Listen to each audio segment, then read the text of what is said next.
নরসিংদীতে আধিপত্য বিস্তারের সংঘর্ষে নিহতের সংখ্যা বেড়ে দাঁড়ালো ৩ জনে। দুপুরে মেঘনা নদী থেকে পুলিশের ভেস্ট পরিহিত একটি মরদেহ উদ্ধার করে আইন শৃঙ্খলা বাহিনী। ময়নাতদন্তের জন্য মরদেহটি মর্গে পাঠানো হয়েছে। এদিকে মুন্সিগঞ্জের নিজ বাড়ির সামনেই এক ব্যবসায়ীকে কুপিয়ে হত্যার ঘটনা ঘটেছে। হাতে বন্দুক, গায়ে ভেস্ট, মাথায় হেলমেট, এ যেন যুদ্ধ পরিস্থিতি।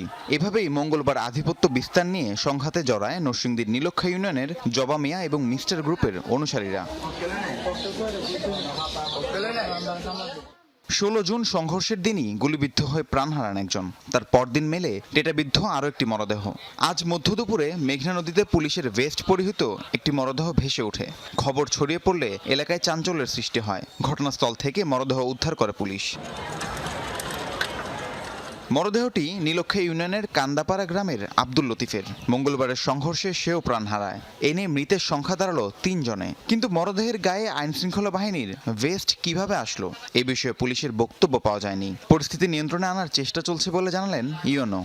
তাৎক্ষণিকভাবে অনেক নামে একটা ছেলে মাথায় গুলিবিদ্ধ হয়ে নিহত হয়। পরবর্তীতে আরও শুনতে পাই যে বেশ কয়েকজন গুলিবিদ্ধ হয়েছে। এর মধ্যে আজকে পর্যন্ত আমরা সর্বমোট 3 জনের নিহত হওয়ার খবর পেয়েছি আর কি। বিভিন্নভাবে তারা নদীতে লাশ ভেসে উঠছে আরও 2 জনের। এদিকে মুন্সিগঞ্জের লৌহজংয়ে এক ব্যবসায়ীকে বাড়ির সামনেই কুপিয়ে হত্যা করা হয়েছে। হত্যার রহস্য উদ্ঘাটনে কাজ করছে পুলিশ। আমরা ঊর্ধ্বতন কর্মকর্তারাও আমরা এসেছি ঘটনাস্থল পরিদর্শন করে এই ঘটনা কারা ঘটিয়েছে এটা বের করার জন্য আমরা কাজ করছি। আমাদের বেশ কয়েকটি টিম গঠন করেছি এটা বের করার জন্য। এই প্রত্যেকটা টিমে আমরা কাজ করছি। রাহিম সারোয়ার, যমুনা নিউজ।